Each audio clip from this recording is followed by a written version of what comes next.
Welcome to my channel P N study topic. आज की इस वीडियो में हम बहुलक और परिसर ये दोनों निकालना सीखेंगे।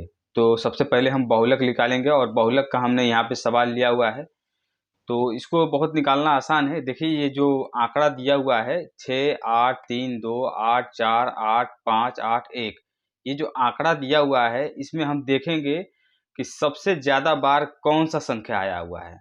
तो देखिए 6 जो है, अब इसके अलावा यहाँ पे कहीं भी 6 नहीं दिखाई दे रहा है। और 8 देखिए यहाँ पे 8 यहाँ पर भी है एक बार, 8 यहाँ पे भी है दो बार, 8 यहाँ पे भी है तीन बार, 8 यहाँ पे भी है चार बार, यानी 8 जो है इस पूरे आंकड़े में 4 बार आया है।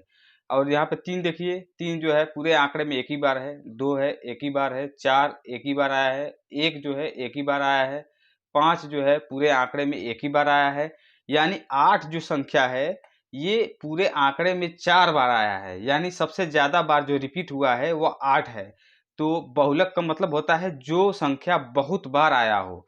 तो यानी 8 जो है सबसे ज्यादा बार इस आंकड़े में आया है, तो इसका जो आंसर होगा बहुलक, बहुलक तो बहुलक बराबर होगा कितना, 8। ये आंसर हो जाएगा इस आंकड़े का, 8 आंसर होगा। तो चलिए एक और सवाल लेते हैं और उसमें समझते हैं।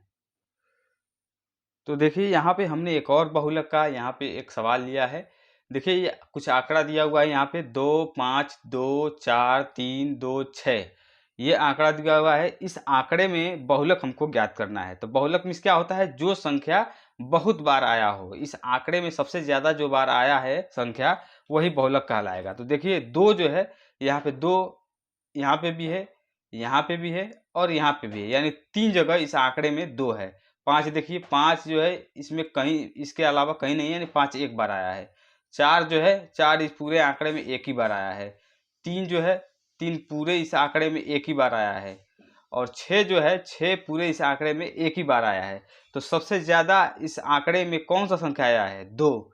2 कितने बार आया है, 1, 2, 3, यानी 3 जगह इस पूरे आंकड़े में 3 जगह 2 आया है, यानी सबसे ज्यादा बार 2 ही आया है। तो इसका बहुलक ये क्या हो गया, बहुलक, बहुलक बराबर 2, 2 आंसर हो जाएगा। बहुलक का मतलब होता है कि जो दिया हुआ आंकड़ा होता है वो उसमें जो संख्या कई बार रिपीट हुआ हो, यानी सबसे ज्यादा बार आया हो, वही बहुलक कहलाता है। तो इसमें 2 जो है कई बार आया है, तो 2 जो है ये आंसर हो गया, क्योंकि 2 जो है सबसे ज्यादा बार इसमें आया हुआ है। तो चलिए इसके बाद हम एक सवाल लेते हैं परिसर का, और उसको सीखते हैं कि परिसर क्या होता है और परिसर को हल कैसे करते हैं।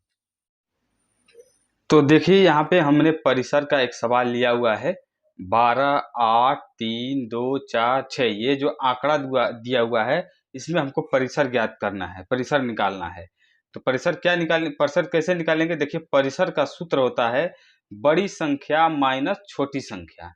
तो हम इस पूरे आंकड़े में देखेंगे सबसे बड़ी संख्या कौन सी है।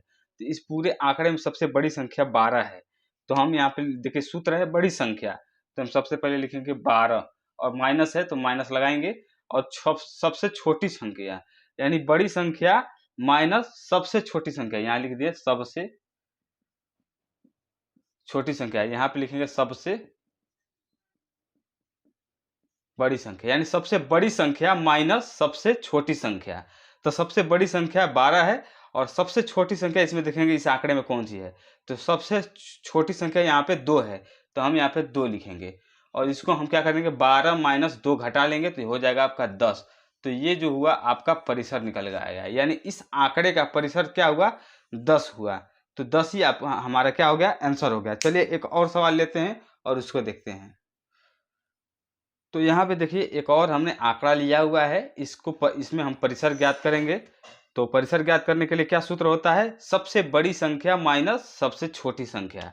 तो सबसे बड़ी संख्या इसमें देखिए क्या है, परिसर बराबर होता है परिसर, परिसर बराबर होता है सबसे बड़ी संख्या माइनस सबसे छोटी संख्या।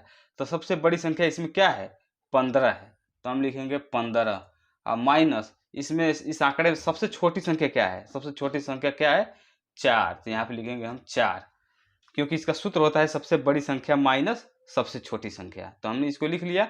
अब इसमें हम 15 में से 4 घटाएंगे तो कितना आएगा, 11। तो इस आंकड़े में जो है 11 जो निकल कर आया है ये परिसर निकल कर आया है, यही आंसर हो जाएगा।